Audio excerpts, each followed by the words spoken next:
प्रतीक्षाच cooking पॉईंटमध्ये तुम्हा सर्वांचं स्वागत आहे. नमस्कार मंडळी, आज मी घेऊन आली आहे एकदम झक्कास आणि घराघरातली फेवरेट मटार बटाट्याची भाजी. आज बनवते अशी भाजी जी रोजच्या जेवणातही आवडते आणि खास दिवशीही. थंडीत मटारचा सीझन चालू आहे म्हणून आज बनवली आहे जबरदस्त मटार बटाटा भाजी. सोपी, झटपट आणि चवीला अप्रतिम अशी मटार बटाटा भाजी आज माझ्या किचनमध्ये. तर चला लगेचच आपण रेसिपीला सुरुवात करूया. मी मटार आणि बटाटा घेतला आहे. वाटणामध्ये आपल्याला अद्रक, लसूण, मिरची, कोथिंबीर घ्यायची आहे. फोडणीसाठी आपण उभा कापलेला कांदा आणि टोमॅटो घेतला आहे. सर्वप्रथम आपण कढई छान गरम करून घेणार आहोत आणि मग त्याच्यामध्ये आपल्याला तेल टाकायचं आहे. तेलाचा आपण कमी वापर करणार आहोत. तेल छान आपल्याला गरम करून घ्यायचं आहे. तेल छान गरम झाल्यानंतर त्याच्यामध्ये आपण तेजपत्ता टाकणार आहोत. ठेचलेला लसूण टाकायचा आहे. छान आपण हे परतून घेणार आहोत. लालसर रंग येईपर्यंत लसूण छान आपल्याला परतून घ्यायचा आहे. घरच्या घरी मिळणाऱ्या अगदी साध्या सामग्रीतून तयार होणारी ही स्वादिष्ट रेसिपी आहे. मस्त लसूण आता आपला परतून झाला आहे. आता आपल्याला त्याच्यामध्ये उभा कापलेला कांदा टाकायचा आहे. तो सुद्धा छान आपण परतून घेणार आहोत. खरंच मटार बटाटा असा बनवला की घरचं जेवण स्पेशल होतं.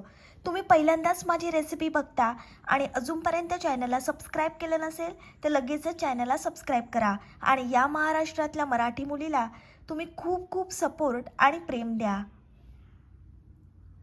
मस्त आता कांद्याचा रंग बदलला आहे. आता आपल्याला त्याच्यामध्ये अर्धा चमचा हळद टाकायची आहे.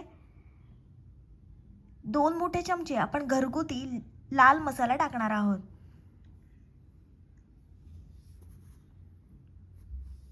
मस्त हे मसाले त्या कांद्यामध्ये परतून घ्यायचे आहेत.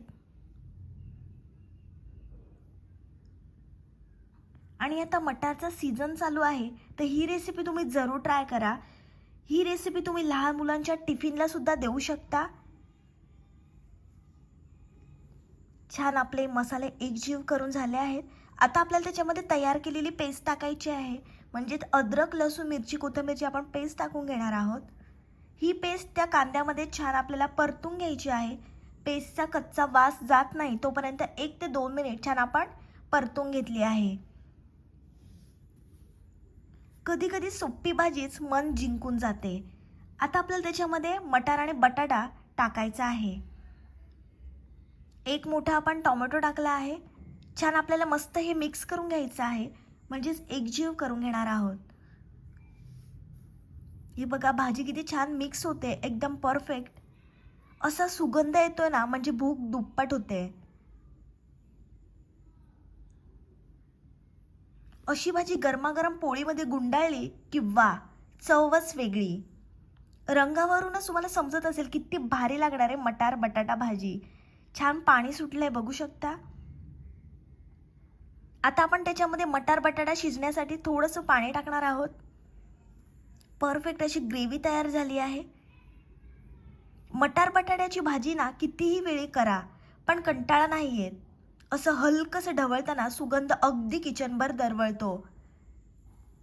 मस्त आपली भाजी फुलली आहे, काय दिसते ना. खरं सांगू, अशी भाजी बनवली ना की चपात्या भाकरी पण जास्त लागतात.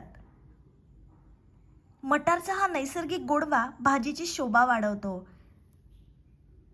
भाजीचा रंग इतका मस्त येतोय की कॅमेऱ्यातच चमकतोय. घरातल्या साध्या भाज्यांमधूनही एवढी चव काढता येते, हे तर खरंच आहे खास. 5 मिनिटांसाठी आपण झाकण ठेवून मटार आणि बटाटे व्यवस्थित शिजवून घेणार आहोत. 5 मिनिटांनंतर आपण झाकण काढलं आहे.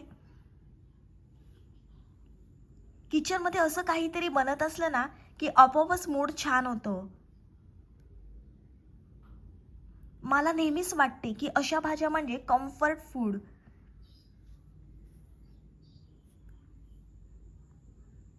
आता आपण त्याच्यामध्ये 1 चमचा सब्जी मसाला टाकणार आहोत.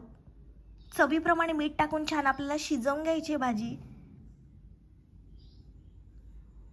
भाजी तयार होईपर्यंत इतका छान सुगंध, म्हणजे भूक डबल होते. मुलांनाही अशी भाजी आवडते, साधी पण सुपर चविष्ट.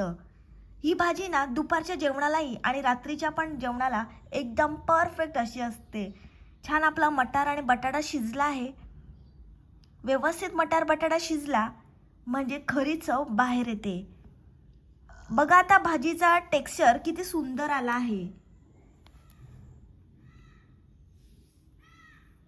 गरमागरम मटार बटाटा भाजी खाण्यासाठी तयार आहे. ही भाजी तुम्ही वरण भातासोबत खा किंवा तांदळाची भाकरी चपातीसोबत खा, खूप भारी लागते. ही रेसिपी तुम्ही जरूर ट्राय करा. माझी रेसिपी तुम्हाला आवडली असेल तर व्हिडिओला लाईक, कमेंट, शेअर आणि चॅनलला सबस्क्राईब करायला विसरू नका. भेटूया पुढच्या रेसिपीसोबत. तोपर्यंत मस्त खा आणि स्वस्त रहा.